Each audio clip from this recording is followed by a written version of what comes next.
branch and the congressional side to try to mitigate the horrific, ongoing, pervasive human rights abuses committed by Baku. We have an extraordinary, distinguished panel of witnesses here today, and I will introduce them in a moment. Right now, I want to recognize that we have in the room with us today many distinguished guests, leaders of the Armenian Church, of the Armenian American Organization, supporters of Armenia. Many of these are not even Armenian, but they have a great deal of empathy and commitment to the cause of Armenia.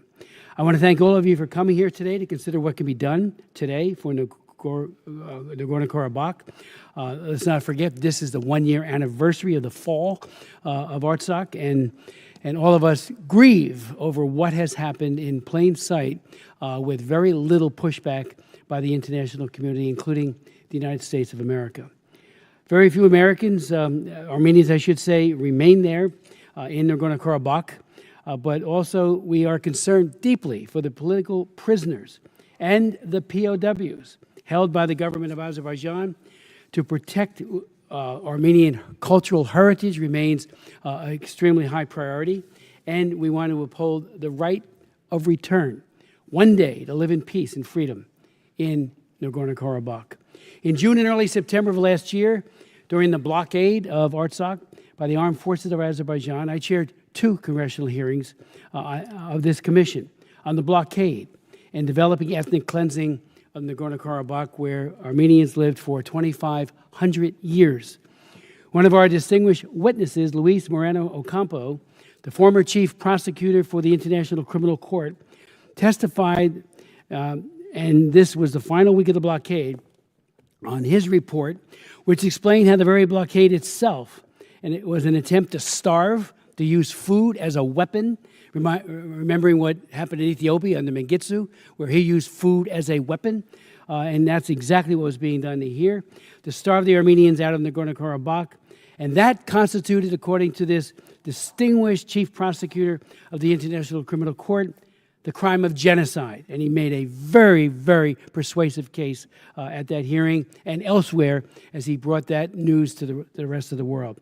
I immediately sent the testimony and the documentation to President Biden, and sadly, we received no response. In 2021, President Biden's recognition of the Armenian genocide of 1915, and I've also chaired several hearings on that, and bipartisan hearings, I'm happy to say. It was long overdue, but it was done, and I'm glad that happened.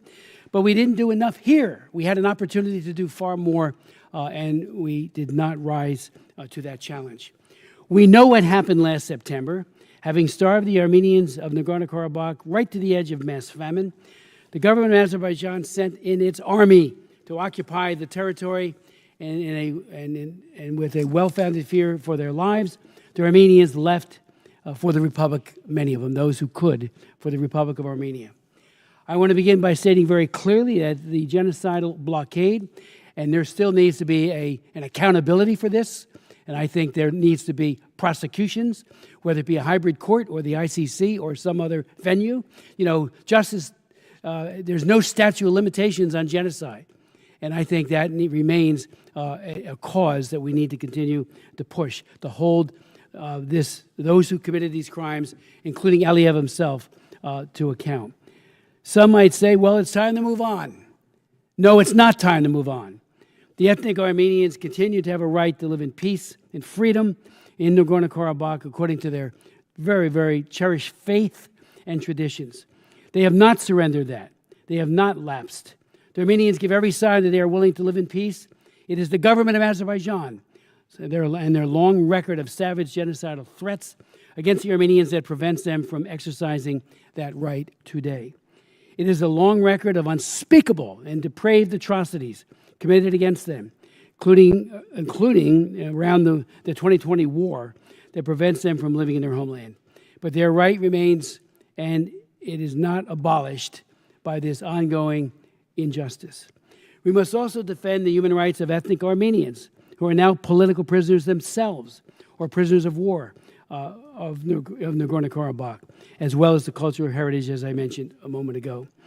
Because today is the anniversary of the fall of Nagorno-Karabakh, we will focus on the government of Azerbaijan's grave human rights abuses against ethnic Armenians. But we will remember that the ethnic Armenians, Azerbaijanis, are also suffering under the dictatorship of Aliyev. According to the Union for Freedom of Political Prisoners of Azerbaijan, there are now some 300 known ethnic Azerbaijani political prisoners in Azerbaijan. In the past year, I have advocated particularly for the release of Mr. Ibanoglu, an eminent international economist who returned to Azerbaijan last summer to visit his mom. He was jailed for his work promoting human rights and freedom in Azerbaijan and has spent 14 months, the last 14 months, either in house arrest or in prison in conditions that are life-threatening. In 2015, I met twice in Baku over the course of 2 years with Aliyev, including in 2015. And we talked for almost an hour about human rights. I pressed him hard, civilly, but hard, and we've gotten nowhere. I introduced legislation to try to hold him and his government to account, and all they did was trash it and say what nonsense it was, and we're going to do that again. We're preparing legislation again to try to hold him accountable. I appeal, however, to President Aliyev for a dramatic change. Anyone can change. He needs to change. A change for the Azerbaijanis who live under what is really one of the most repressive governments in the world, which makes almost every worst of the world list. And a change for ethnic Armenians who should be released from prison immediately and provide a dramatic gesture of reconciliation rather than warmongering. Western Azerbaijan and demands for the territory of the Republic of Armenia remains a big problem as well. Regarding our own government, I am very disappointed in the Biden administration.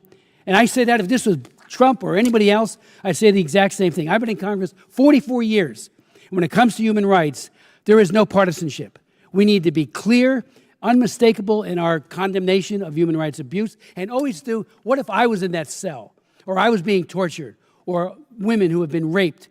We need to stand up for them, and that is bipartisan. And again, I don't care who's in the White House, we need to do far more.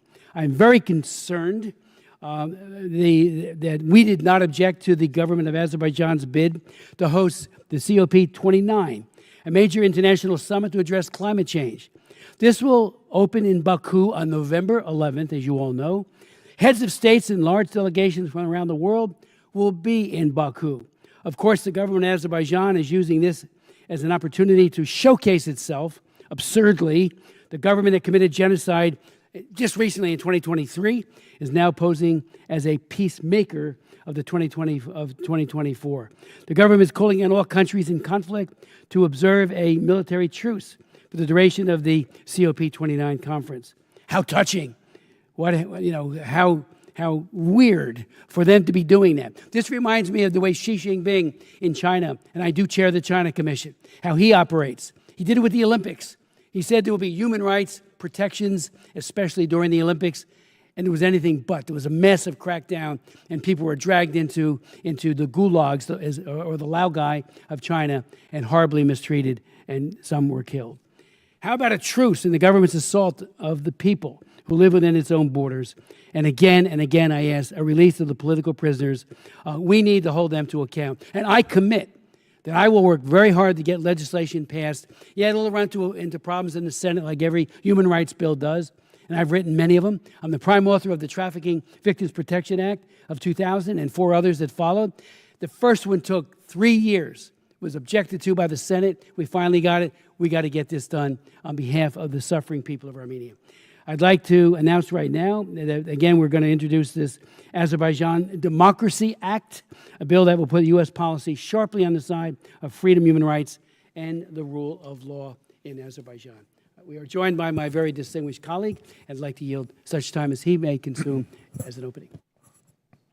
Thank you very much, Co-Chairman Smith, together with the Co-Chair McGovern, for your leadership, your passion, and your strong support for the people of Armenia, and your long history, as you noted, for standing up for human rights and being a very strong bipartisan support, our voice, as it relates to these efforts. It's fitting and appropriate, I believe, for the Tom Lantos Human Rights Commission to have this hearing today as it relates to human rights in Azerbaijan since the fall of Nagorno-Karabakh, or as the Armenians like to refer to it as Artsakh. The hearing today really is an opportunity to continue to shed light on the violations and the injustices that have been taking place for years now as a result of the Azerbaijan government and its president. This week marks 1 year ago that after conducting an unjust blockade, Azerbaijan forcibly displaced over 120,000 Armenians from their historic homeland through a rapid military takeover of Nagorno-Karabakh, or as we refer to it, as Artsakh. The government of Azerbaijan must be held accountable for its crimes. These are crimes, violations of human rights. These violations involve ethnic cleansing through forced displacement and maiming and rape and other exacting of taking of lives. And therefore, Azerbaijan must be held accountable. Sadly, they still threaten Armenia. They have a post that they have located within Armenian boundaries, and they're expanding and building military barracks and widening highways that I believe threatens to impede the negotiations and the discussions on the peace process.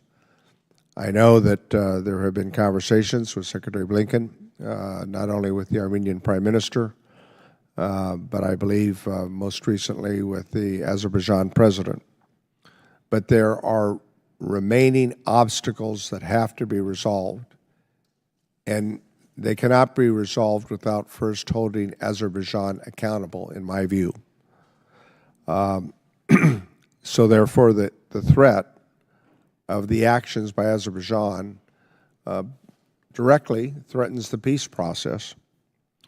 As witnesses have noted, and Co-Chairman Smith has so eloquently stated, Freedom House recently published a thorough and authoritative report documenting Azerbaijan's human rights violations and other crimes committed against the people of Artsakh. We hold these report by the Freedom House and submit it for the record as further documentation. Without objection, thank you, Mr. Chairman Smith. As further evidence of the violations on behalf of the country of Azerbaijan to the people of Armenia and Artsakh. I want to commend the work of Chairman Smith again and Co-Chairman McGovern and all of those who are part of this effort that include the Armenian caucus and the Armenian National Committee. I commend all of you for the work that you've done to contribute to this report. And when you read it, it lays out in stark detail, the crimes for which Azerbaijan, as we have both said, must be held accountable. To that end, I'm proud, along with many of my other colleagues, to be a co-sponsor of the Artsakh Revenue Recovery Act, led by Representative Adam Schiff. This bill would confiscate Azerbaijan assets held in the United States and set up a fund to compensate the Artsakh Armenians for the property and revenue that they've lost. And that doesn't even begin to talk about the destruction that they've taken of religious churches and other shrines within the region of Nagorno-Karabakh. Destruction obviously intended to be so that the native Armenians could not return back to their homeland, their historic homeland. I think the administration needs to double up its efforts in this peace process. The efforts with USAID that now totals over some $200 million is important. It is making a difference, but I believe more needs to be done.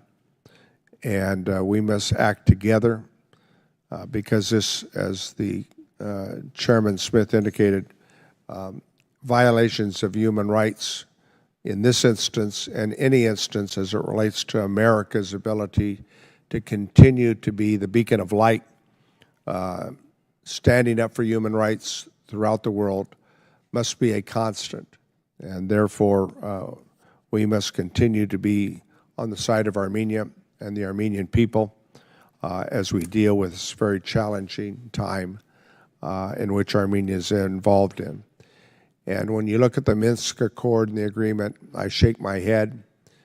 Clearly, one of the guarantees of this accord was Russia. We know Russia, through its actions, not only in this instance, but with its invasion of Ukraine, clearly demonstrates that they cannot be trusted in any peace process. For Russia today is in my view, a syndicate masquerading as a country with a mob boss called Putin, who is a war criminal, just as the president of Azerbaijan should be held accountable for his war crimes as well. That's what we're dealing with. That's what we're dealing with, and that's why America efforts and participation here must remain a constant.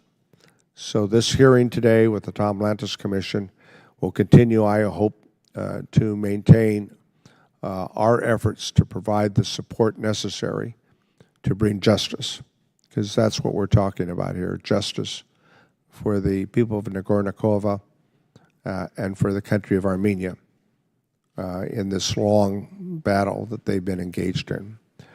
I yield back the balance of my time. Looking forward to hearing from our witnesses, Chairman Smith, and thank you for allowing me to be a part of this Tom Lantos Commission. Tom Lantos, who we knew and loved and was a strong defender of human rights, just as you are, and so appropriately named after him. Sure is. I want to thank Jim Costa for his leadership on human rights in general, but especially as it relates to Armenia. That was a very eloquent statement, and it just kind of underscores your commitment. I can't thank you enough for that leadership. It's been tremendous. Well, I thank you for those kind words, and I smile because, as you know, and many of the people testifying in the audience, I come from the land of William Saroyan, and clearly the communities of the Armenian diaspora that have settled throughout our country remain a strong voice and a reminder of what the first genocide in the 20th century was all about. So thank you, and look forward to the hearing and the testimony this morning. Thank you very much, Congressman Costa. We do have an extraordinarily distinguished panel of witnesses, all who bring a great deal to this commission and to the Congress and to the world with regards to these absolutely vital issues. So I'd like to now introduce them to you, and I will tell you, we will share your testimonies very, very widely with members of Congress, the leadership of both sides, and as also with the White House. We're going to get this all down to them and ask them to, really, really look at what you, the experts, are saying, and that's why a hearing like this is so important. I do hope the press will amplify your very mighty and powerful voices so that others hear it throughout not just this country but the world. We'll begin with Garam Stepanian, I hope I got that right, Stepanian, who was the Human Rights Ombudsman of the Republic of Artsakh from March 2021 through September of last year. He has been at the forefront of documenting and exposing human rights violations perpetrated by Azerbaijan. Before that, he served as a press secretary and assistant to the Speaker of the Artsakh Parliament, and also taught at Artsakh State University. We'll then hear from Adam Smith, who is co-director of the Caucasus Heritage Watch, CHW, a forensic research and monitoring program tracking heritage destruction in the South Caucasus using high-resolution satellite imagery. He is a professor of anthropology at Cornell University and director of the Cornell Institute of Archaeology and Material Studies as well. We'll then hear from Kate Waters, who is co-founder and executive director of Crude Accountability, an environmental and human rights nonprofit. She is the author of numerous reports and articles on civil society in Central Asia and the Caspian and Black Sea regions, and has been interviewed for print media, radio, and television about the environment, oil, gas, and, of course, human rights. We'll then hear from Sharma Mardi, who serves as the supervising lawyer at the Center for Truth and Justice. She is involved in collecting firsthand testimonial evidence from survivors of armed conflicts, including various witnesses such as forcibly displaced persons, prisoners of war, and the families of those missing in action. We'll then hear from Van Krigorian, who serves as co-chair of the Armenian Assembly of America. He has served as chairman of the board of directors and in other positions for over 40 years.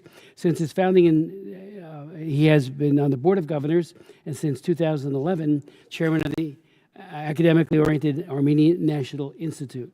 He has also testified at some of my hearings in the past, so I welcome him back. He has always provided very, very valuable insights and wisdom. Then we'll hear from Andrea Prazov, who is the exec director of Freedom Now. She is a frequent commentator in print, radio, and TV on human rights, particularly advocating for political prisoners and people targeted by repressive governments. Prior to joining Freedom Now, she served as executive director of the Freedom Institute. And without objection, further bio on all of you will be made a part of the record. But now I'd like to ask Mr. Stefaniyan to provide his testimony. And I just want to underscore, we're not using the clock because your testimonies are so important. We don't want to limit what you have to say. So I look forward to your testimonies. Chairman, thank you very much for the opportunity to testify. In my written testimony submitted to the Commission, I have presented numerous facts and details regarding the crimes committed by Azerbaijan against the people of Nagorno-Karabakh, or as we Armenians refer to it as Artsakh. I stand before you today both as a resident of Nagorno-Karabakh who has personally witnessed and experienced the consequences of Azerbaijan's systematic genocidal policy, having been forcibly displaced from the homeland under the real threat of physical destruction, as well as an ombudsman who, due to his mission, has become a witness and documentarian of horrific crimes against humanity. When Azerbaijan blockaded the Lachin corridor in December 2022, under false ecological pretexts, I was unable to return home for 3 months. I was a human rights defender who could not go to the people whose rights I was meant to protect. 3 months later, I was able to return to Artsakh through forest roads, the roads that were extremely dangerous to travel. The real hell of the blockade was not as tangible from a distance as it was on the ground, when I saw with my own eyes the consequences of this disaster. I saw with my own eyes how people, including over 30,000 children, were living in cold conditions without gas, with frequent electricity outages and struggling to find food every day. I tried to tell the world as much as possible, hoping to break down the wall of indifference that had been created toward the fate of Artsakh people, but in vain. I have seen children looking at me with starving eyes and their suffering parents. I have seen people with chronic diseases, deprived of medicine, and the elderly and disabled struggling for daily bread. I have seen crowded bread lines and people returning home empty-handed from these lines. I have listened to Artsakh doctors who were constantly alarming about malnutrition and miscarriage among pregnant women. At the same time, I have seen people fighting for their rights every day, their only goal being to live with dignity on their own land. And gradually that hell became more terrible. On June 15, Azerbaijan completely cut off Artsakh from the outside world. Even extremely scarce humanitarian aid shipments coming to Artsakh through the ICRC were stopped at Azerbaijan's demand. Day by day, the supplies on the ground were depleted while new supplies were not being delivered. After 9 months of deliberately starving us to death, Azerbaijan attacked the people of Nagorno-Karabakh on September 19, on this very day a year ago. For 24 hours, the bombings and artillery fire did not stop. Azerbaijan was destroying everything, cutting off roads between communities, communities, not even allowing the bodies of the dead to be transported to Stepanakert. To avoid Azerbaijani attacks, people were displaced from their homes through forest roads and tried to find shelter in Stepanakert. The streets of Stepanakert were filled with forcibly displaced people who were simply sleeping on the streets without proper food and clothing. Starting from September 24, under the real threat of physical annihilation, the entire population of Artsakh had to leave. People driven by despair and chaos were leaving their homes, not knowing what awaited them. Freedom House qualifies these events as ethnic cleansing, while the International Association of Genocide Scholars as genocide.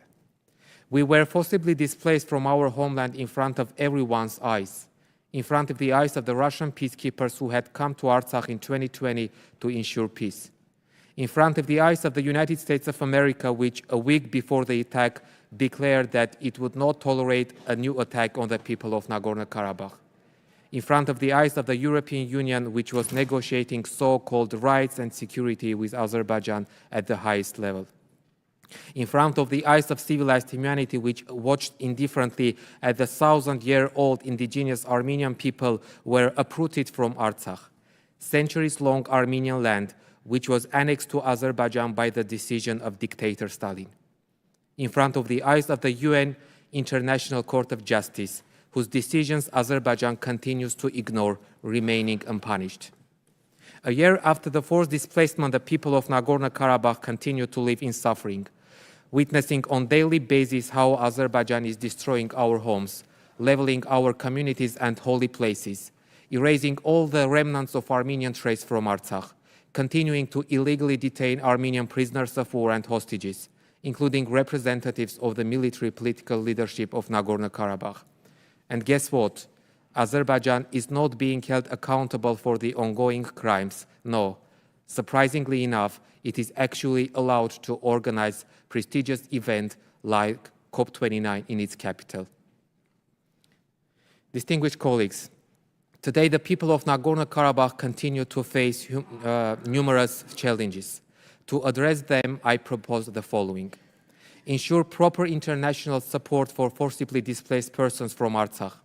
The support provided by the Republic of Armenia with its limited resources is not enough to address the needs of the displaced, resulting in thousands of displaced persons living in poverty, facing numerous socio-economic problems, including housing and dignified employment. Targeted sanctions should be applied against Azerbaijan for its aggression against Nagorno-Karabakh and Armenia, and the war crimes committed toward them. Azerbaijan's impunity must end for the establishment of peace in the region. Peace is not possible without accountability. If Azerbaijan believes there is more to gain through war, it has absolutely no reason to agree to peace. Efforts should be made for the immediate release of Armenian prisoners of war and hostages illegally held in Azerbaijan. We are witnessing that exclusively legal tools cannot achieve results, and only strong international pressure and enforcement can force Azerbaijan to release illegally detained persons and provide information about missing persons. Comprehensive international pressure on Azerbaijan is also necessary to prevent vandalism and destruction of Armenian historical and cultural heritage in Artsakh, and the appropriation of private property by Azerbaijan. And finally, it is necessary to create a reliable international platform to address the possibilities of collective, dignified, and secure return of the people of Artsakh under international protection. The issue of the collective return of the people of Nagorno-Karabakh is currently absent from the Armenia-Azerbaijan negotiation agenda, which is unacceptable. And I think that you will agree that peace built on the broken faiths and violated rights of the thousands cannot be sustainable and long-lasting. Thank you very much. Mr. Stepanian, thank you very much for that very detailed testimony and recommendations, all of which we will do everything we can to implement. So I thank you for that. That was very, very, very powerful.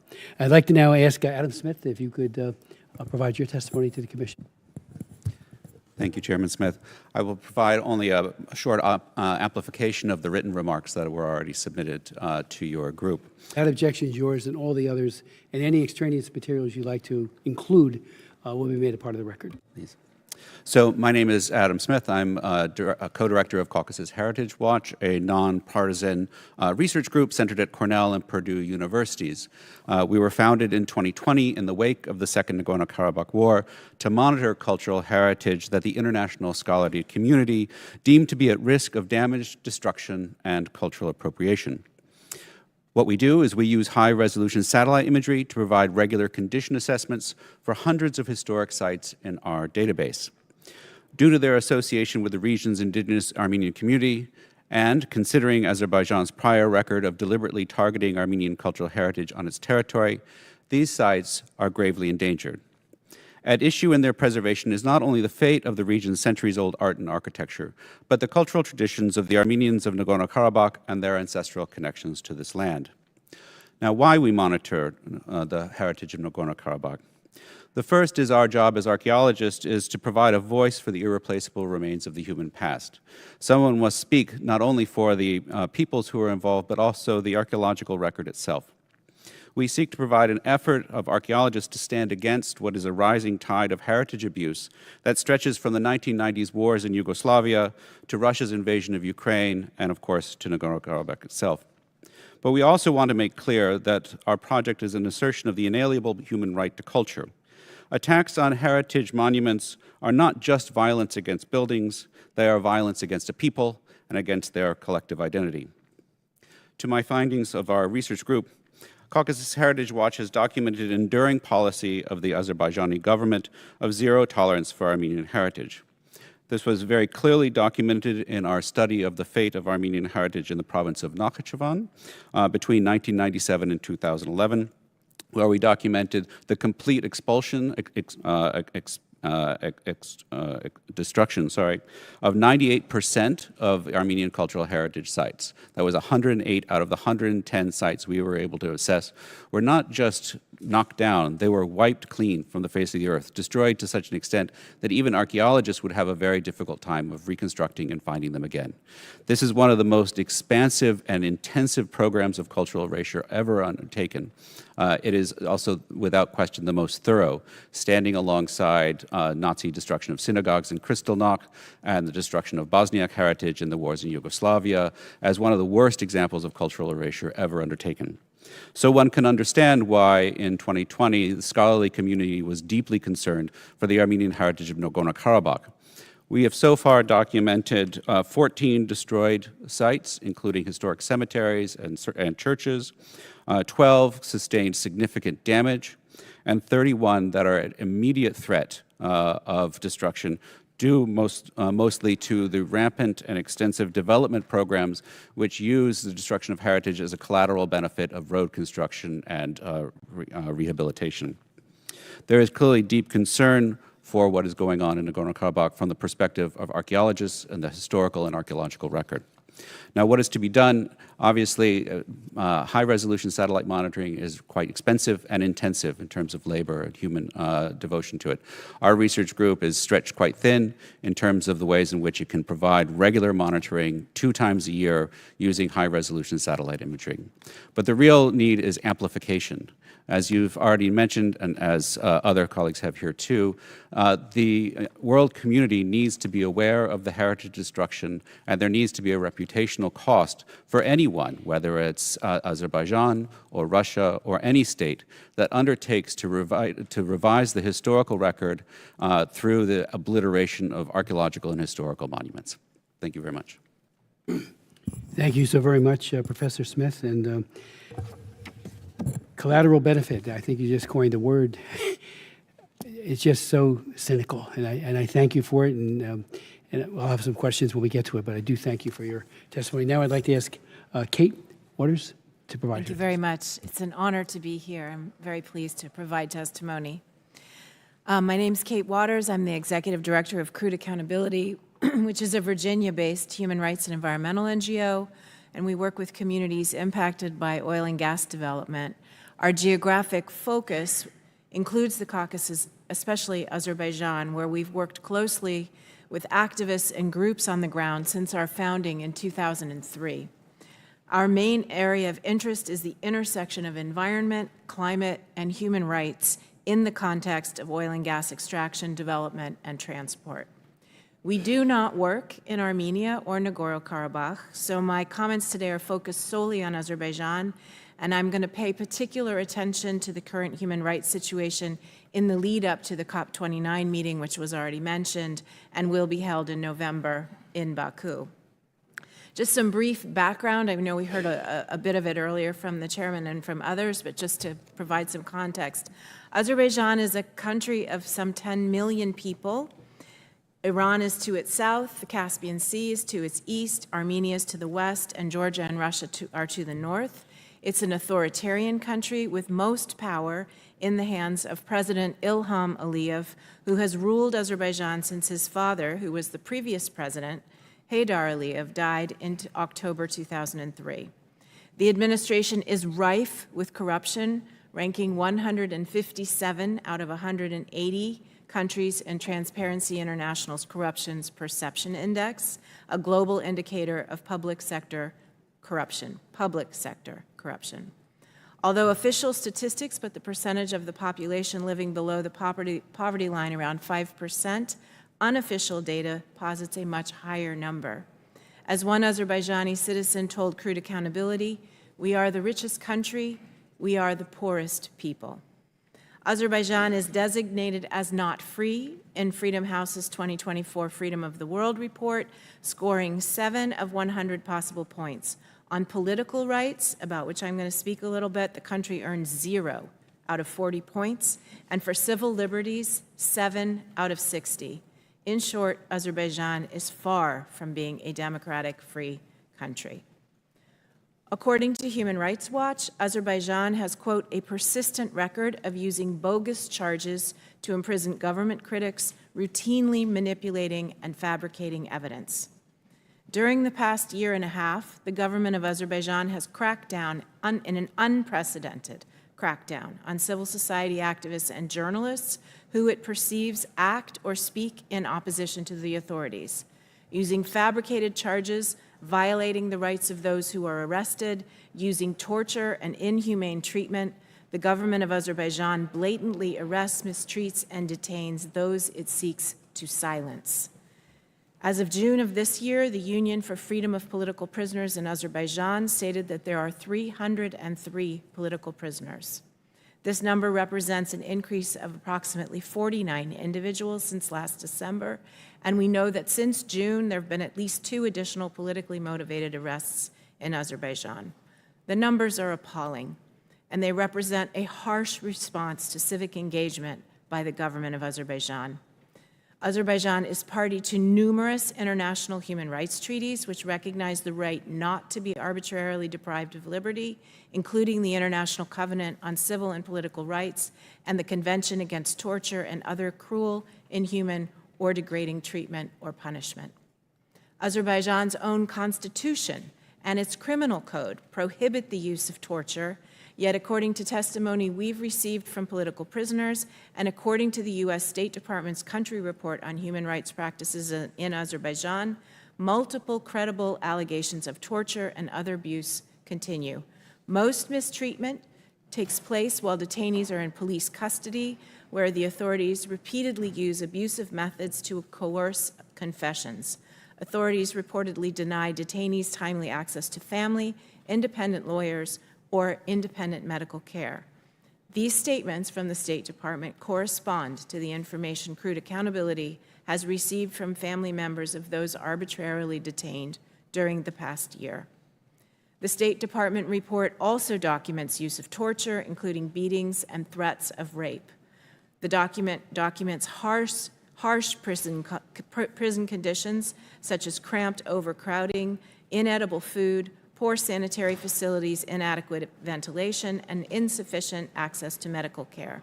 There are also reports of prisoners enduring lengthy confinement periods without any opportunity for physical exercise. Reports of arbitrary detention, denial of access to a fair trial, and trial procedures themselves closely resemble the accounts Crude Accountability has heard from our Azerbaijani colleagues. In addition to the State Department's reports, there is also extensive documentation by respected human rights organizations, including Human Rights Watch and Amnesty International, and in my written remarks, I've included links to these really important reports, and I encourage you to read them. There are also numerous media reports on the issue. I want to focus my additional remarks today on a few of the cases, on a number of the cases of arbitrary detention and mistreatment that have taken place over the course of the last year. I don't mean to single out any one case as more important than another, but rather to provide insights into the scale of the human rights abuses taking place in Azerbaijan and the scope of the inhumane, illegal, and violent treatment of civil society and independent journalists that is occurring. Among those arbitrarily detained and imprisoned are civil society activists, academics, scholars, independent journalists, opposition leaders, and others who are inconvenient to the Azerbaijani regime. The case of my close friend and colleague, Dr. Gulbadi Badoglu, has come to the attention of Congress, and I want to thank you for the actions that you have taken on his behalf and encourage you to continue to do that. Dr. Ibadoglu, who, as was said earlier, is an economist, civil society activist, professor, and scholar who was brutally arrested in July of last year by the Azerbaijani regime. He was accused of counterfeiting money for an organization and then later charged with having religious extremist literature in his office. Both charges are absurd, but they carry a maximum sentence of 17 years of imprisonment if he is convicted. After spending 9 months in pretrial detention, suffering in unsanitary and inhumane conditions, in which he was denied access to medication needed to manage severe medical conditions, as well as only limited access to his lawyers, Ibadoglu was released to house arrest. He currently must check in with the authorities twice a week. He's not allowed to work or travel and is still separated from his family. Additionally, he is denied medical treatment to control his diabetes and his hypertension. This denial of medical treatment is severely threatening his health, causing great concern to his family and friends. And in July, his trial was indefinitely postponed, meaning he's in limbo.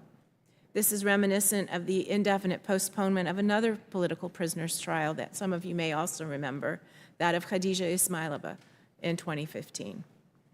There are other cases. Anar Mamadli, a civil society activist and human rights defender, was arrested in April of 2024. The charges against him are very similar to those against Dr. Ibadoglu. Journalists with Abzaz Media and Toplum TV have been swept up in the crackdown. A year ago, approximately, in Warsaw, Poland, at the Human Dimension Conference of the OSCE, journalists from Abzaz were there reporting on it. Those same people are behind bars as I'm speaking right now. Abzaz also has done very important reporting on a gold mine and on environmental concerns. These are not the only individuals arrested. Tofig Yagublu, Iqbal Abilov, Bahru Sabmarov, and Bakhtiar Hajiev are also behind bars, as are hundreds of others who are wrongfully detained. And particularly, just my final comments here, in the lead up to COP29, this is extremely disturbing. At a time when the world's eyes are on Azerbaijan, and one might imagine that the regime had every incentive to present itself as a government that respects the rule of law, democracy, environmental protection, the Aliyev regime has doubled down on repression. Its absolute lack of respect for civil society, for independent media, for the rule of law is stunning. And yet the Azerbaijani government continues to enjoy a place in the international community, hosting COP29, engaging in trade with Europe, including in natural gas, and participating in international events and meetings. Azerbaijan's environmental record and its work to meet its climate goals are also lacking. According to the World Bank, Azerbaijan is not on track to meet its climate targets, and even as host of COP29, the country has pledged to continue its fossil fuel dependence. You may remember earlier this year when Aliyev said that natural gas and oil were a gift from God, and the massive offshore fields of Azeri, Chirag, Gunishli, and Shah Deniz are being expanded rather than shrunk. A couple of recommendations. As the U.S. State Department country reports demonstrate, the U.S. government is fully aware of Azerbaijan's gross human rights record. Our engagement with the country should reflect that knowledge and include human rights front and center in dialogue with the regime. We ask that the U.S. Congress hold Azerbaijan accountable for its human rights violations. We ask that in the lead up to COP29, Congress demand that Azerbaijan immediately and unconditionally release the political prisoners who are arbitrarily and unjustly detained in Azerbaijan, including Dr. Ibadoglu, who is in desperate need of medical treatment. We ask that the U.S. Congress call for full participation by civil society at COP29, including those journalists and activists who are currently detained and imprisoned. A climate meeting without the presence and full participation of the regime's critical voices, including on corruption, climate, and fossil fuels, is not a legitimate meeting. We ask for sanctions against Azerbaijani officials who have committed human rights violations, including those included in recent global Magnitsky sanctions designations that have been provided. And finally, we ask that the U.S. Congress raise these issues publicly as well as in private diplomatic discussion, calling for justice and respect for democracy, human rights, and the rule of law. Thank you very much, and I'll be happy to answer Thank you so very much. And pursuant to that request, we'll put together a letter, get as many members of this commission and hopefully the House to sign it, asking that all the prisoners be released prior to COP29. It's unconscionable that everyone would flock to Azerbaijan for this big conclave, this big meeting, while people are languishing and being tortured within a mile, a half mile, wherever the jails happen to be littered throughout. I just find it incredible. So we'll do that letter and we'll work on that and get that down to the president. And hopefully he will raise that issue and his administration very strongly. Thank you for those recommendations. I'd like to now recognize Sharma Mardo for her testimony.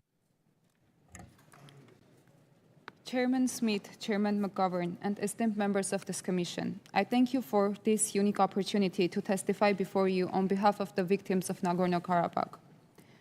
I am a lawyer with the Center for Truth and Justice, a human rights organization committed to collecting first-hand testimonial evidence of war crimes. We have collected over 500 testimonies from victims and eyewitnesses. The Center for Truth and Justice is ready to make our open source catalog and testimonies available for members of this commission and the United States Congress. Today, in this room are several victims. We call them warriors for justice, who have found the courage to come forward with their truth. I have the distinct privilege of telling their stories. First, I will recognize Father Hrant Hovhannisyan. For 44 days, he was surrounded by Azerbaijani troops as he held communion in Dadivank Monastery, which dates back to the 4th century.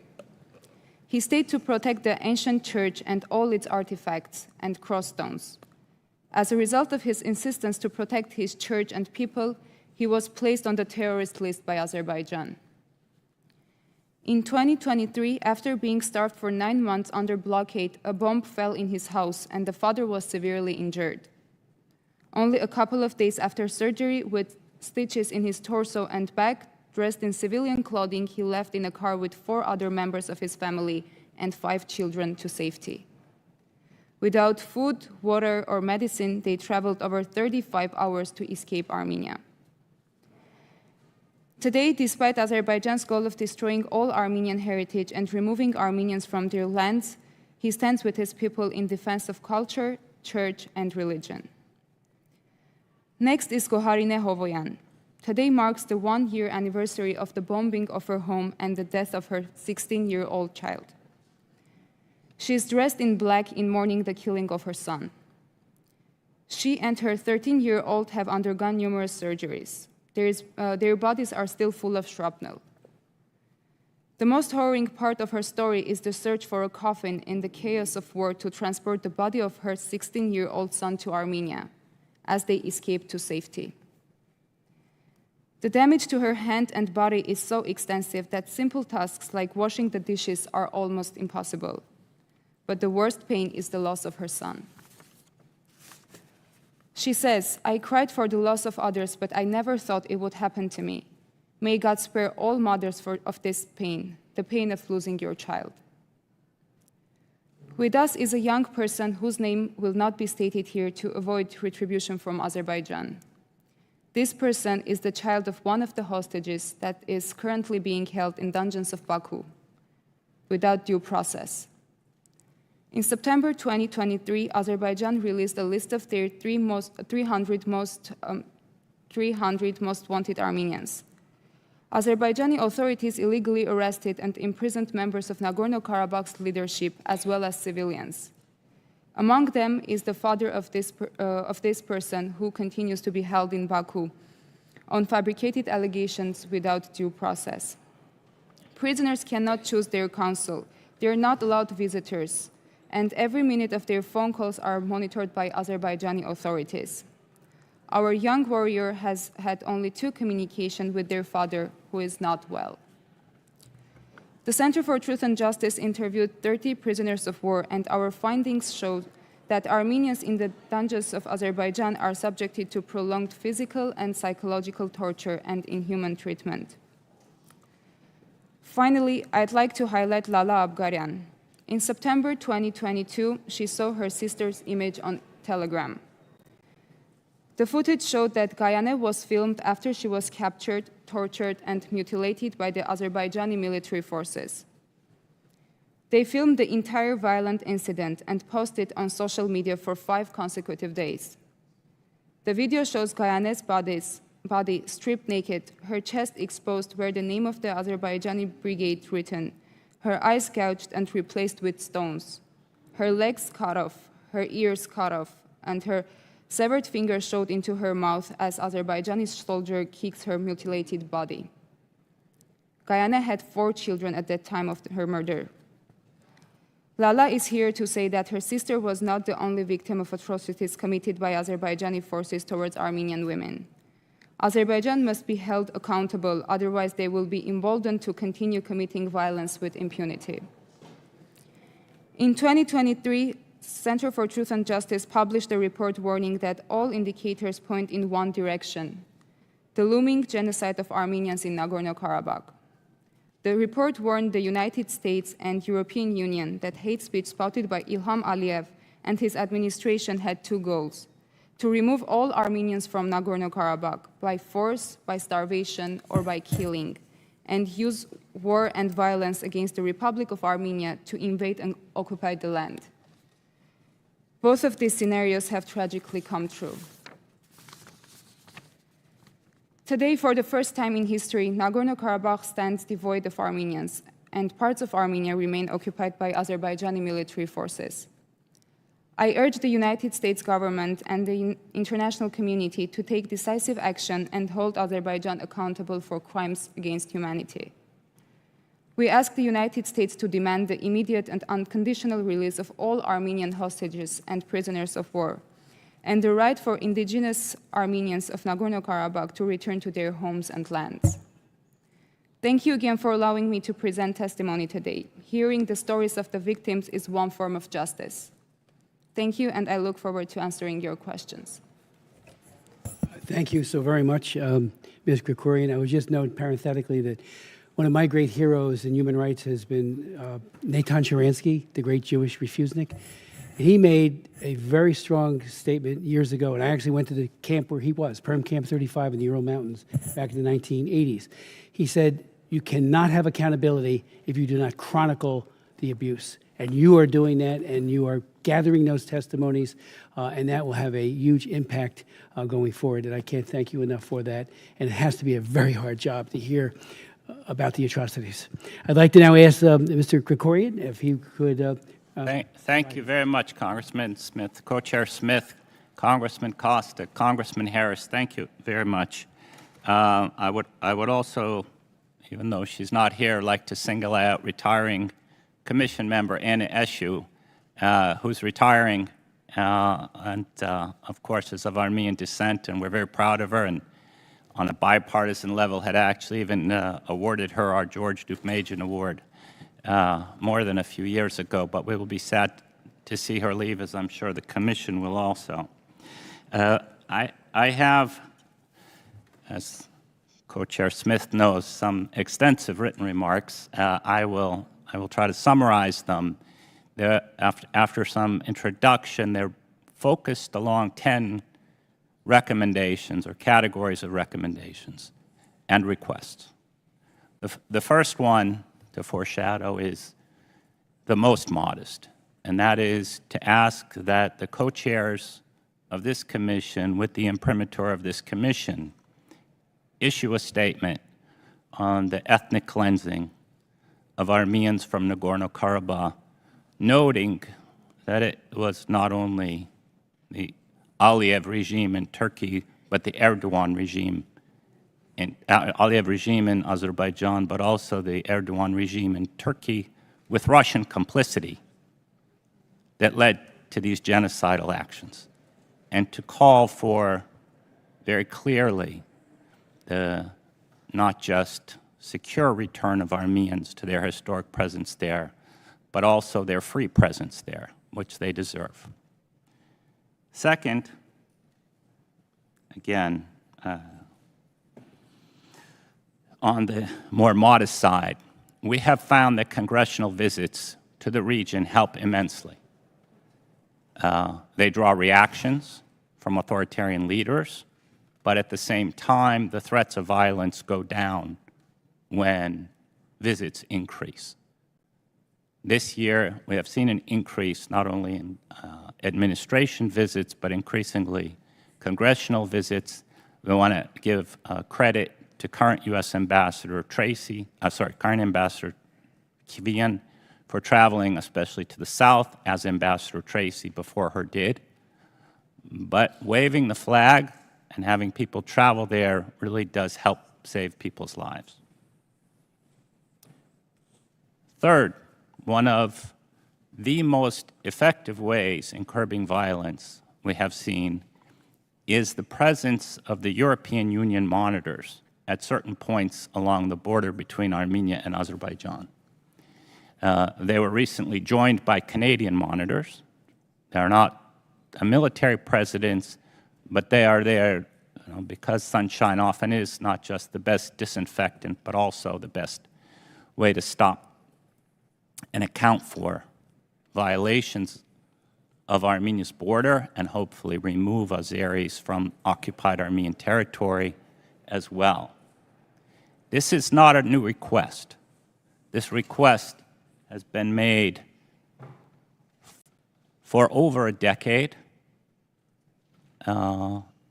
It was made forcefully by many members of Congress as well after the 2016 four-day war because of the distortions of fact that Azerbaijan made in terms of what was going on and who was to blame.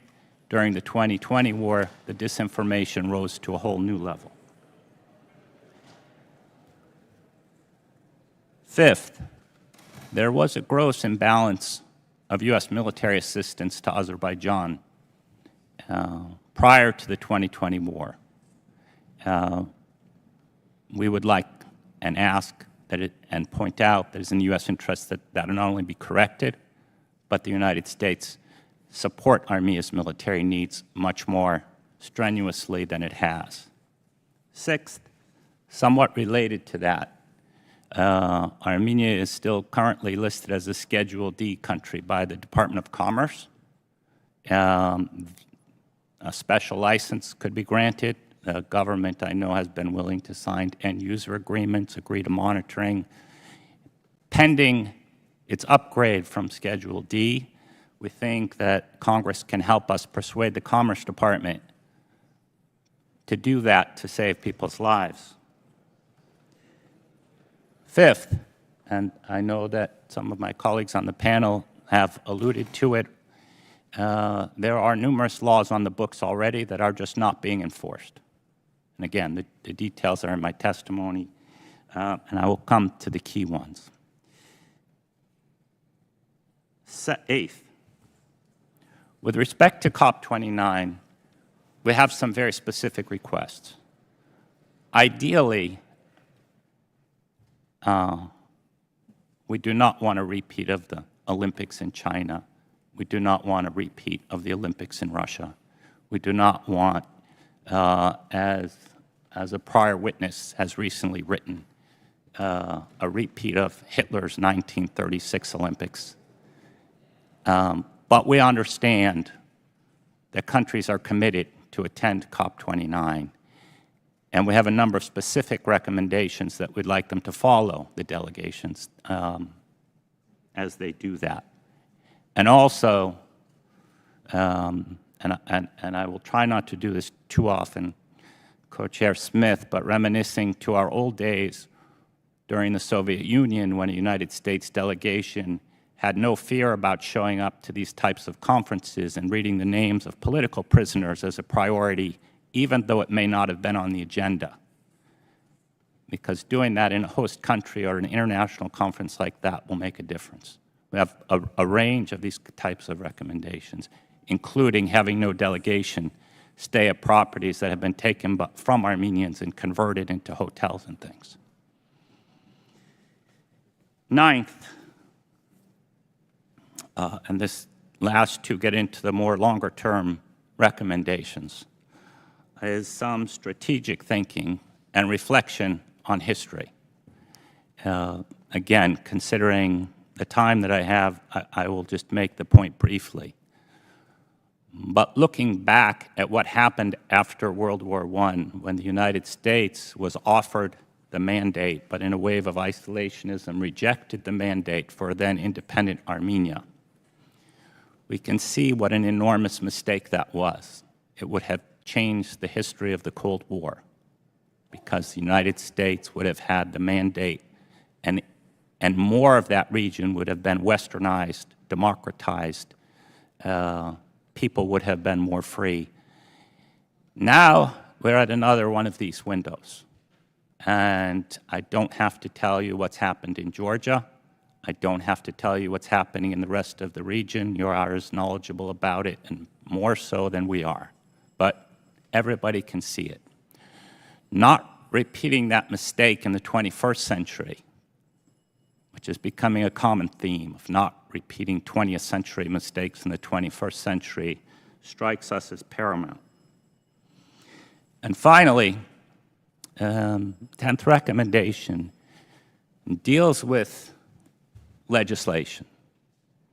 And specifically, you'll see in the remarks, and I know I'm probably already going too long, but the submission of Rodney Dixon to one of your September 2023 hearing was truly offensive. In it, he said there was no chance of genocide, there was no chance of ethnic cleansing, essentially there was no blockade. He belittled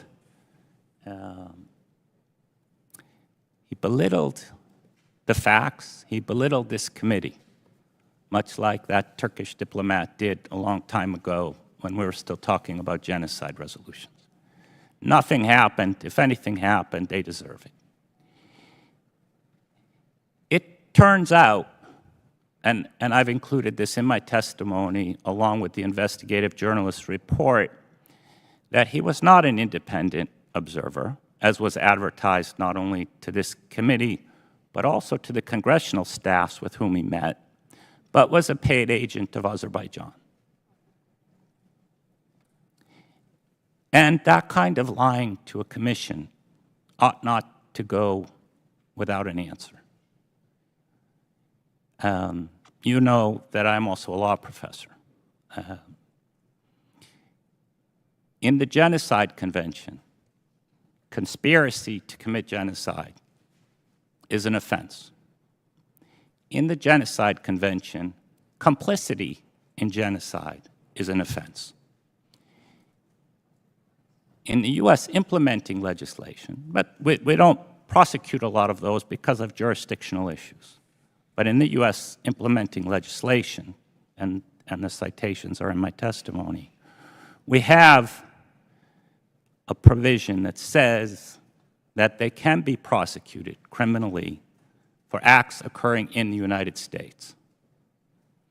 That's not only an example of an action that should be taken by the Department of Justice and something that should be looked into by this Commission and Congress, but I think it's also an area which is, now I'm going to go back to where my remarks were going to begin, that we need to look at in terms of the new reality of the world dividing into authoritarian states and democracies, capitalism and communism, or not even communism anymore, but kleptocracies and command economies. We discussed this earlier. The WTO is a prime example of how the failure to recognize those differences has caused damage to the countries that play by the rules. The same is true for human rights treaties. Yes, Azerbaijan is a party to numerous human rights treaties. Do they abide by European Court of Human Rights rulings or any of the principles they signed up to? No. Will there be substantial greenwashing at this COP29? Yes. I know I'm not the first person to think of it, but I would like to put it directly before this commission and you as members of Congress that I think this commission could work on a new treaty type arrangement among democracies, among free market economies, and separate the people who are willing to play by the right rules from the ones who don't. And I think both in terms of US legislation, and again, I have concrete ideas, as well as a new treaty, which actually I spoke to the Tamil parliament in exile from Sri Lanka about their genocide, and that was when the thought first occurred to me, because we are not the only group. We are not the only group to suffer this way, you know, and we become desensitized because of what our families went through during the Armenian genocide, but also when we look back at the way Christian Armenians lived and other Christians lived during the Ottoman Empire, which was truly brutal, truly brutal. Things are going to change. It's going to be a long time to get them to change, but you have always been with us in starting these long journeys. You have been with us for all this time, and we appreciate it. Now I'll turn to my comments. I'll be brief. I think you got the gist of my points, but I especially want to thank you, Co-Chair Smith, Congressman Costa, Congressman Harris again, as well as your staffs who have always been excellent. We truly appreciate their work.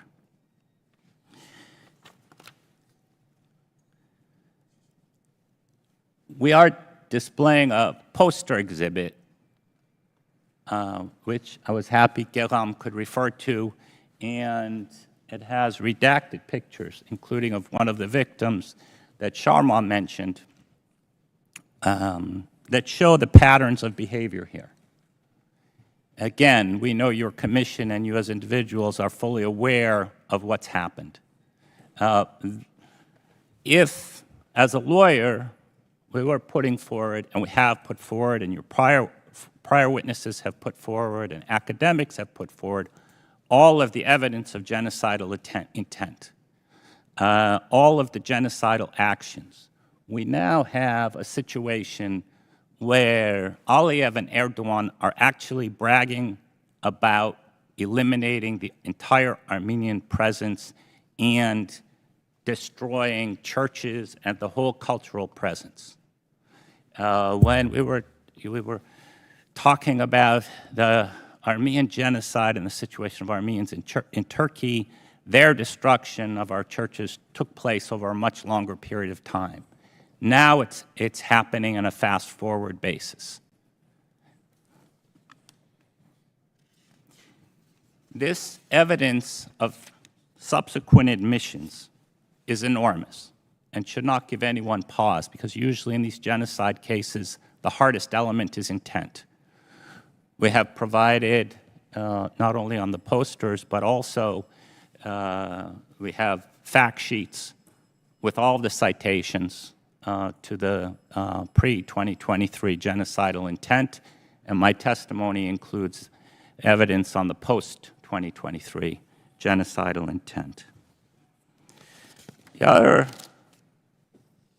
point I'd like to make, or announcement I'd like to make, is that our Armenian National Institute, which you were kind enough to mention,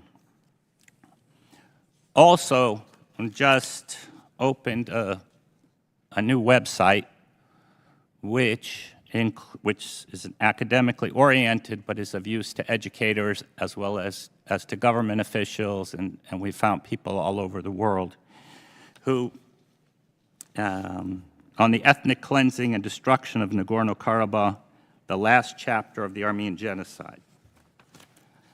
It's been vetted academically, and it's based on formal records attesting to the genocidal nature of the results.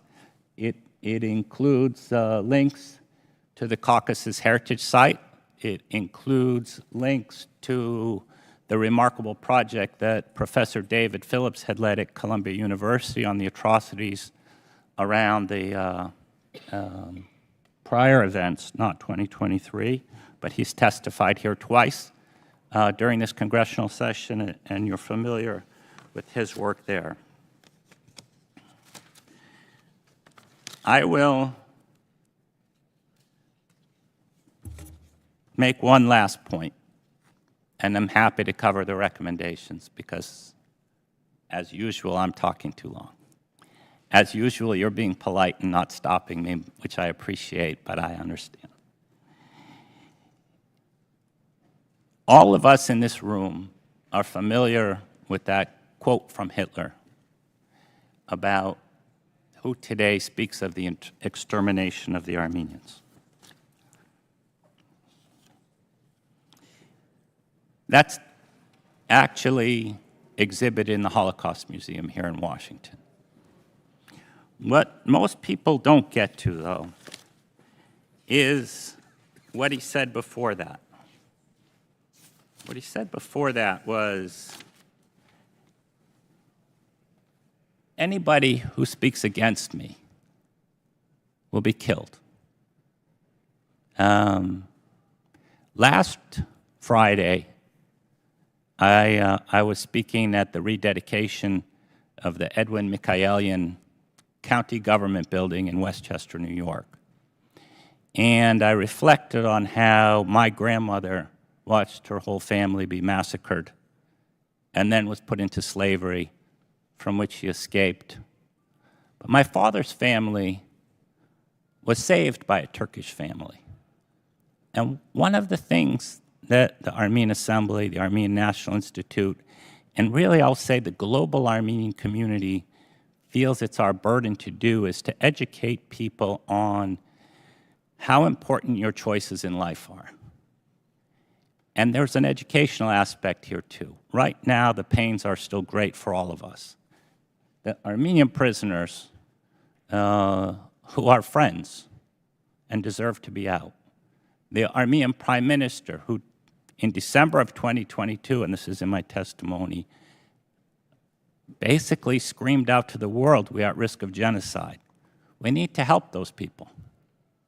We need to help them because we just see history repeating itself too often.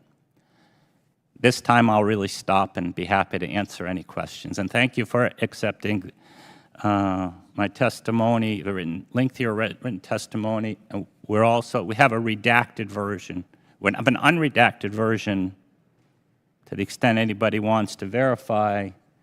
We've redacted people's faces so their families aren't offended or distraught. But we'll put the posters also in our testimony if that's acceptable. Not the big ones, electronic version. Thank you so much for that testimony, and it really was a learning experience. I've heard you before, but every time I learn something new, and I do thank you, we all thank you for the extensive knowledge you bring to bear, and above all, the wisdom you bring to bear. Before going to our very next distinguished witness, Dr. Harris does have to leave for a committee assignment but I'd like to yield to Dr. Harris. Thank you very much, Mr. Chairman. I appreciate it, and I appreciate all the witnesses. I apologize in advance to Ms. Press. I'm not going to be able to hear your testimony, but I will read your written statement. You know, as some of you may know, I mean, I traveled with the Helsinki Commission, and we visited Armenia this July. We were on the border with Azerbaijan. We saw the encroachments. We heard the stories. We met with people who were I will use the term forcibly extracted from the NK region, because that's the way you have to describe it. I mean, the bottom line is they were left with no choice but to leave. There are two issues I want to bring up. One is I'm most disturbed by the destruction of what can best be described as cultural buildings. I mean, it was my first visit to the South Caucasus, and you know, if you go and visit the monasteries that are 1,000 years old, I mean, these are tremendous World Heritage sites that should be preserved and never destroyed. And I'm very bothered by the obvious evidence from the imagery you show that there's destruction going on for no good reason, really for no good reason. And that is something we have to deal with. But the other issue that makes it very difficult, and I'll have to think, and maybe with your help you'll make some suggestions, how do we deal with Turkey? Because I'll tell you a little anecdote.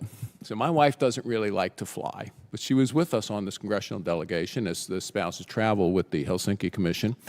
And we were going to Malta from Yerevan. Now, if you look at a map and you draw a line from Yerevan to Malta, I'm like, it's not that long a flight. Don't worry. You go right over Turkey, or it's right there. We look out the airplane window, and all of a sudden, we're not flying over Turkey. We're flying over the Black Sea. And the next day, we asked the pilot, like, hey, how come we didn't go straight? Like, Turkey refused the airspace. Now, this is a NATO ally. We're traveling on a U.S. government airplane, and a NATO ally refused us airspace because we had visited Yerevan. We have to deal with that. I'm sorry, we simply have to deal with that. And that's on us. I mean, again, in the region, if you look at the last 70 years, Turkey has been our ally for those 70 years. No other country has. I mean, Russia hasn't, Georgia hasn't, Azerbaijan hasn't, Armenia hasn't, Turkey has been. And yet at this point in time, it seems that our most lengthy relationship with an ally is the one that is, in fact, I will use the term, betraying some of the trust we have in some of our allies to do the right thing. But we will deal with that, because increasingly it was clear that what happened with the NK region and what I'll call the extraction of Armenians from the region was complicity between the Russians, the Turks, and the Azerbaijanis. It's pretty clear. I mean, they all had a hand to play. It's pretty clear. And again, I'm going to have to apologize. I have to leave. I hope to revisit the region. I hope that I'm glad to hear that when we come to the region, it actually results in hopefully turning down the level of I could use the term violence, but I will say of the ability of our Azerbaijanis to exert influence that shouldn't be exerted in the region. And I would hope that our government takes a very strong position, looks at what happened. And now the records are in. We know what happened in 2020. We know what happened in 2022, 2023. We know what happened. The evidence is in. The evidence is clear that cultural heritage sites, especially the religious sites, are being destroyed for no good reason. And we shouldn't tolerate it. It's up to us to figure out how we solve that issue, but it is an issue that obviously does need to be solved, because we do need to stand against that kind of behavior. It's tricky, as you all know, difficult part of the world, a rough neighborhood. But again, I thank you all for your testimony here today. Again, bringing, in my case, for me, but of course the entire commission up to date on what is happening in that part of the world. And with that, Mr. Chairman, I'm going to yield back, and I do have to leave. Thank you. Thank you, Dr. Harris, for your comments and for your leadership. Just you want to say briefly before you go, Not only were you upset because they were an NATO ally and not giving you the airspace, they did that during the earthquake.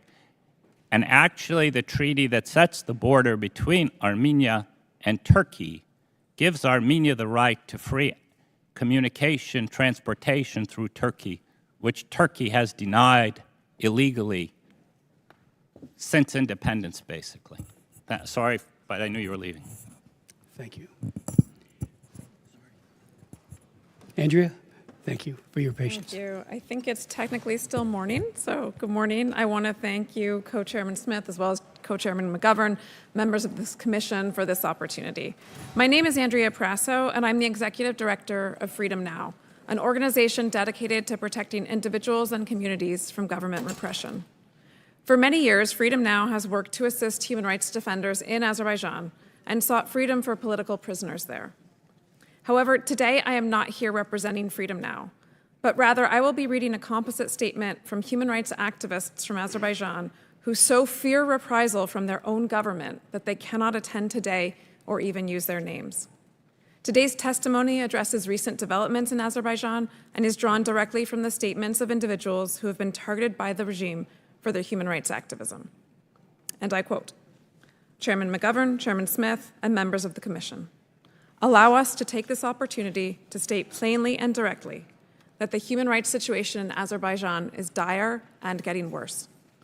As you are well aware, Azerbaijan is an authoritarian regime that for over a decade has used its laws and its judicial system to steadily restrict and contain civil society. You would have great difficulty finding an activist, journalist, opposition politician, or NGO leader in Azerbaijan today who has not faced harassment by their own government. This is a situation to which Azerbaijanis have become accustomed.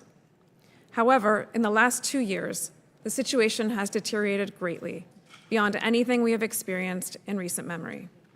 At this moment, there are more than 300 political prisoners in Azerbaijan, many of them jailed since December 2022. Many of them are our friends and colleagues. One of those imprisoned is Ulvi Hasanli, a journalist who has been the director of the independent news outlet Artsakh Media since 2016. In November 2023, masked men arrested Ulvi outside his home, beating him in the process.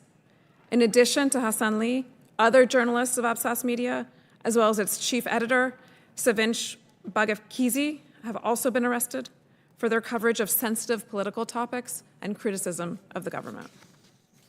Then in March 2024, police raided the offices of Toplum TV and IDI, the Institute of Democratic Initiatives, a nonprofit organization, and arrested dozens of people, including 3 journalists, co-founder of Toplum TV, Alizgar Mamadli, and founder of IDI and human rights defender, Akif Gurbanov. Within a period of 4 months, 3 independent news outlets and 1 NGO were effectively shut down. These arrests are yet another chapter in Azerbaijan's continued campaign against independent journalists. It became increasingly difficult for all journalists to operate when the government adopted a new media law in early 2022. The law requires journalists to register with a government-controlled agency and allows the government to bar journalists from accreditation if they have a criminal record, something the members of Artsakh Media and Toplum TV will all undoubtedly have once their politically motivated trials come to the predetermined conclusion. Azerbaijan has accelerated its repression as we draw closer to its hosting of the UN climate conference known as COP29 in November. Amidst rumors that President Aliyev will announce a lasting peace deal with Armenia over the disputed territory of Nagorno-Karabakh, several peace activists have been arrested and charged with treason. Among them are Baruz Samarov, a researcher completing his doctoral studies in Prague. Baruz is a prolific commentator and contributor to a wide range of international publications, including the BBC and RFE-RL, where he spoke out against Azerbaijan's military operations. He was arrested on August 21st, 2024, and held incommunicado for 2 days before the government confirmed his detention. While in prison, detainees are facing life-threatening conditions. During the first 6 months of 2024, Ulvi Hasanli documented 58 instances of torture and inhumane treatment in the facility in which he is being kept. These are only the cases he personally witnessed. In one incident, Ulvi heard a prisoner plead with a guard to stop beating him. The guard replied, "I became the first deputy by beating prisoners." These prison officials can operate with impunity as they know prisoners have no effective means to report this mistreatment. Ulvi even describes prisoners being beaten under signs for the National Anti-Torture Hotline. To protest these conditions, some prisoners have taken drastic measures. For example, academic Fasil Gasimov has been on a hunger strike for more than 90 days, his health rapidly deteriorating. These are just a few examples of Azerbaijan's ever-expanding repression. There are hundreds more. Stories not just of political imprisonment, but of harassment of LGBTQ individuals, of lack of support for domestic violence victims, of discrimination against religious groups. The list goes on and on. Since this crackdown began, we have seen the US and its Western partners take a more stringent approach to Azerbaijan, for which we are grateful. But so far, these actions have not impeded Aliyev's regime. More serious actions must be taken in order to compel Azerbaijan to release political prisoners and relax its grip on civil society. This includes targeted sanctions against human rights abusers in the government and conditioning certain areas of foreign assistance on measurable human rights improvements. Otherwise, we fear more of our friends will see the inside of a prison. Thank you. Thank you. Thank you all. Thank you so much for all of this very important, timely, actionable information that we need to do far more than we have done. You mentioned before, Ms. Waters, about the is Maliova, about her case, the Radio Free Europe journalist. I put together a hearing. We had the editor-in-chief of RFL come and testify because she had gotten an over 7-year prison sentence for what? Exposing the corruption of Aliyev himself. Now, she was an indigenous, she was not an Armenian. She was a Azerbaijani woman, very bold, very effective, an aggressive journalist, and for that she was harshly punished. Well, she got released, but and we made the point she's working for an American organization, a government organization called RFL and Radio Liberty, but that's it's just indicative of the tip of the iceberg of just how barbaric Aliyev is. He couldn't take being exposed for the corruption that he is very much a part of, including his family. And certainly both you and others have, Andrea just talked about the use of torture. We need to do far more on that. To think that people will be flocking again to Azerbaijan to talk about climate change. Go to Paris. Go to some place where there's freedom. Don't go to Baku. And what troubles me so deeply is that as that's happening, people will be suffering torture. I've written 4 laws, not bills, laws on torture, called the Torture Victims Relief Act. And I have learned so much over the years about the PTSD that is suffered by torture victims. We've had them testify. Yes, there's a great deal that can be done to mitigate that psychologically, but it never goes away. The beatings, the solitary confinement, the extreme claustrophobia, the use of psychotic or psychiatric psychotropic drugs, all those things combined, and they're using it right now in Azerbaijan. So that makes Aliyev the torturer-in-chief of not only Armenians and POWs and others, but also his own people. They're not his people.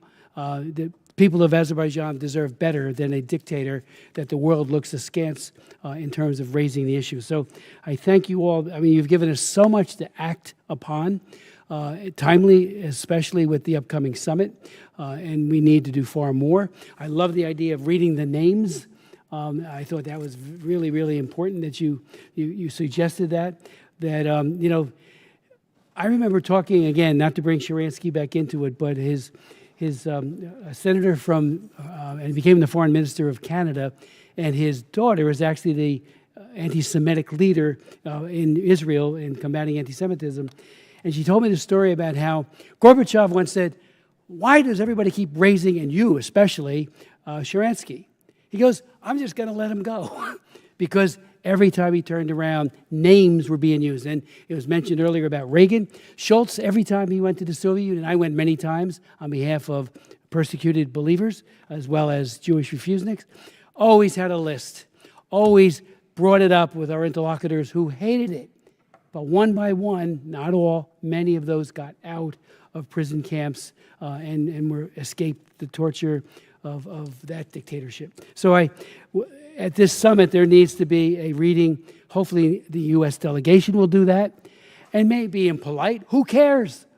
Look what's happening, in these jails, to the beatings, as you mentioned just a moment ago, as this journalist was arrested. That's what they do, and they do it with such impunity. So we have to raise our voices far more than we have. I do have some questions, but I don't want to keep you too much longer. But you've all made so many good recommendations that we just need to act upon, and I can't thank you enough for that. When you mentioned, Mr. Smith, Professor Smith, about, let me just find your quote. I had it right here a moment ago. The U.S., including us, have not yet responded to Azerbaijan's policy of cultural erasure, which began in 1997. Shame on us. And that's both parties, both White Houses, no matter who's in charge. Why aren't we raising this the way we should? So I think your point was extremely well taken.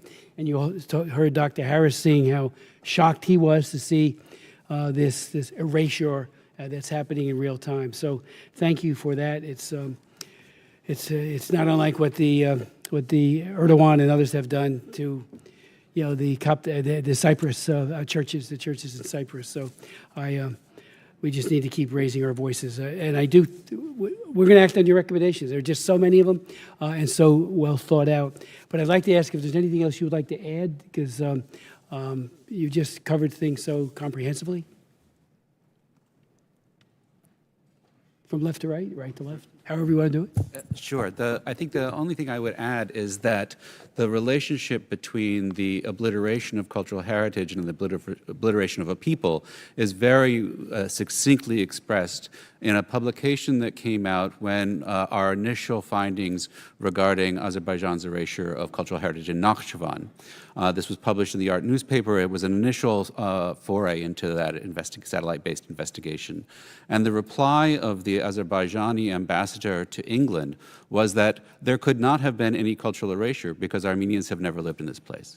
There is a direct feeding chain between the erasure of heritage, the erasure of a people, and ultimately then the erasure of the crime.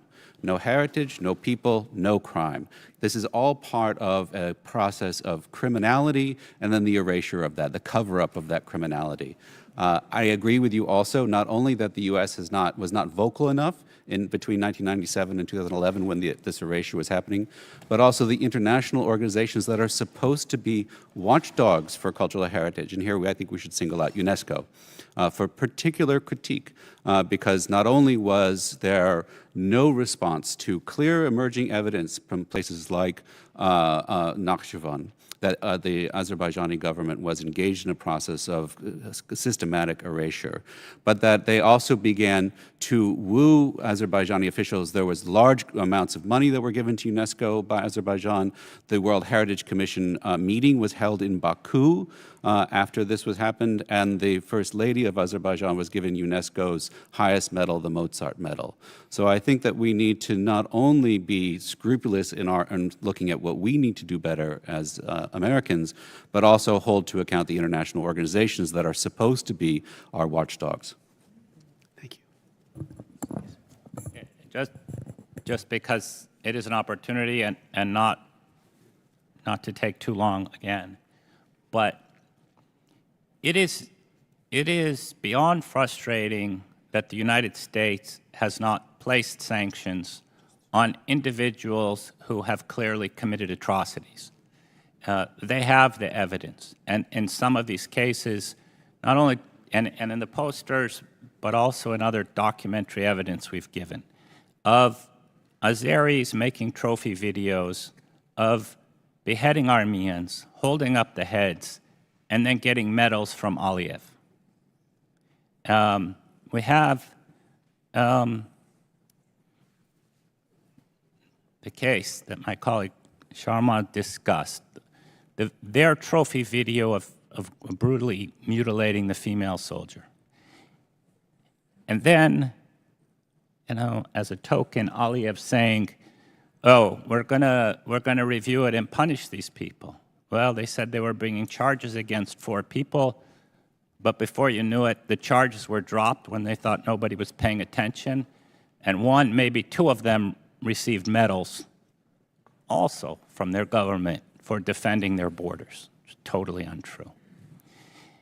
For the United States, I'll say administration, to turn a blind eye to that kind of clear evidence, it doesn't help the U.S. anyplace.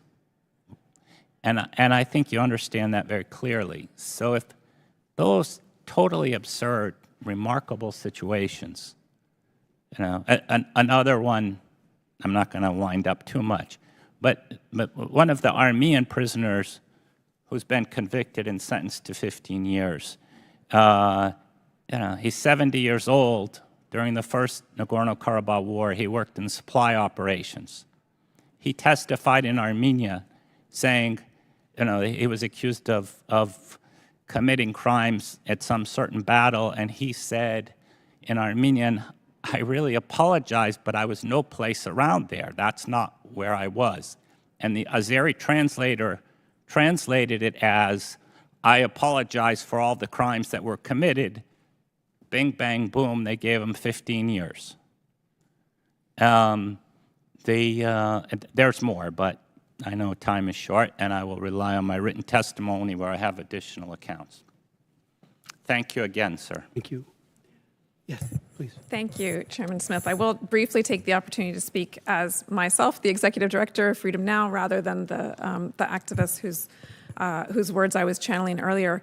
I really appreciate the commitment to seek to have the names of political prisoners read out loud at COP. I think that's a wonderful idea. I thank my colleague for that. But I also really appreciated your commitment to writing a congressional letter in advance of COP, and would urge you to put as much pressure as possible in advance of COP29 on Azerbaijan to release political prisoners. Once the event begins, the incentive that they may have, I think, is significantly reduced. So the coming nearly 2 months are the best opportunity for all diplomatic efforts by the United States and others to urge Azerbaijan to release political prisoners, so that COP will be an opportunity to focus on the true environmental crisis and not on their atrocious human rights record. Excellent. Thank you. We'll do it. We'll do it right away. And I appreciate that. Let me just ask, I remember running into the ambassador of Azerbaijan right outside in the hallway and got talking to him, and about 3 paragraphs into the conversation, he said, I got to call Podesta, who was his government affairs guy here in Washington. And it was like, because I was asking some very hard questions. I would say to those who represent Azerbaijan and do their bidding, shame on you. We've had that happen for dictatorships all over the world. Very, very large amounts of money are conveyed to these shops here in D.C., particularly on K Street, who then put together all kinds of talking points and narratives that are extremely false and misleading. I cut my eye teeth on that during the Romania problem with with Ceausescu. I introduced legislation in the early 1980s to take away MFN from Ceausescu because of what he was doing to Christians in particular, in terms of incarceration and torture with his secret police known as the Securitate. All of a sudden, we had a deluge of paid lobbyists who would descend upon the House and Senate and I met with them too and argued with them with these just polished talking points about how great Ceausescu is. Anybody saying that now? Nobody. He was a monster. And he was known for his use of torture. Father Cauchy and so many others who suffered so much were testimony to that. So, and we did finally get rid, and it was a bipartisan thing. Tony Hall, Frank Wolf, and I led the effort, and we did, Romania did fall, and Ceausescu as well. My hope is that we put the pressure on now as never before on Aliyev. And you're right, Andrea, that this is an opportune time. When he was coming to D.C. for a summit during the Obama administration, I had introduced the bill calling for the release of political prisoners and made a big deal about it with press conferences, and a lot of them got out.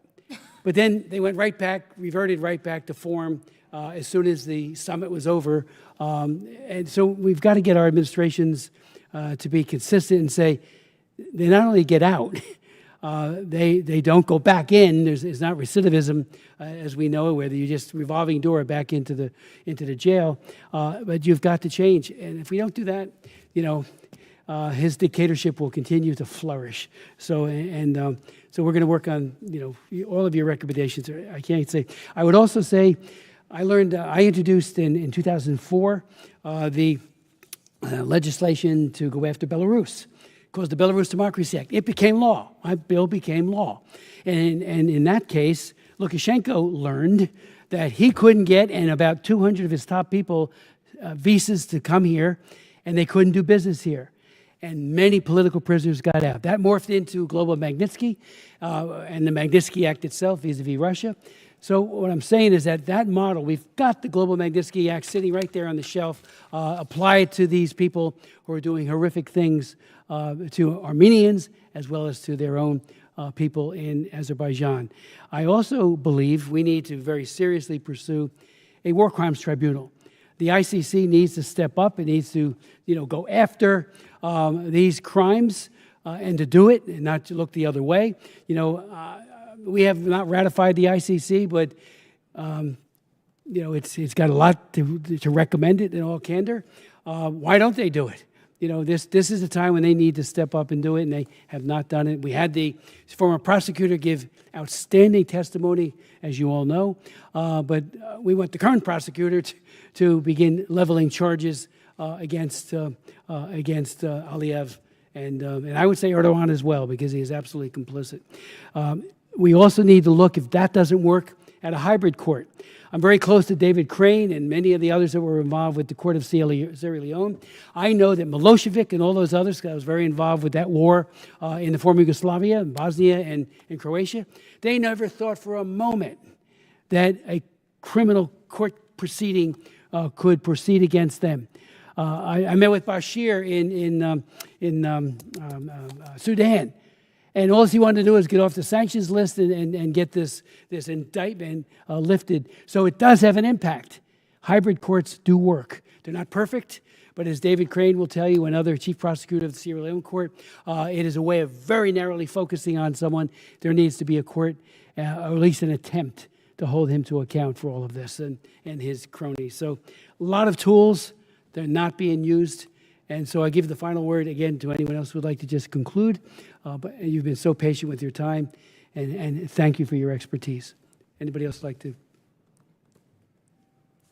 Thank you. The hearing is adjourned, and I appreciate it. All members have 5 legislative days to revise and extend. And again, so appreciate your testimonies.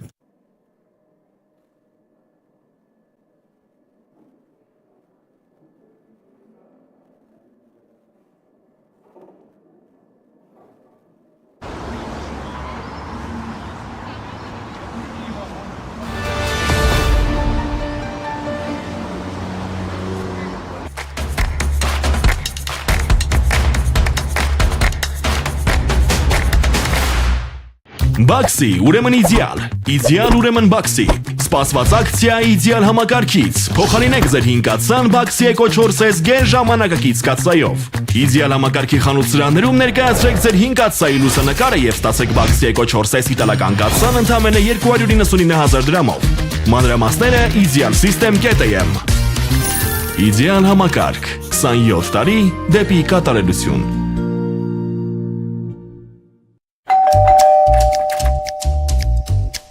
Գնում եմ Եգիպտոս, Պատրիկից լավ կնայես։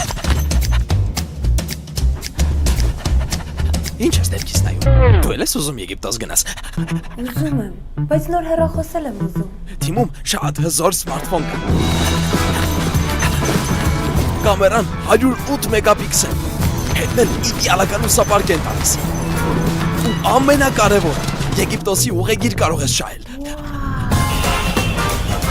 Ձերք բեր թիմից Honor 200 Lite սմարթֆոնն ամսական սկսած 2400 դրամից եւ ստացիր գեղեցիկ ուսապարկ ու ամենակարևորը հնարավորություն շահելու 100-ից ավել ուղեգրերից մեկը դեպի Եգիպտոս Team Telecom Armenia երկարացրու ամառը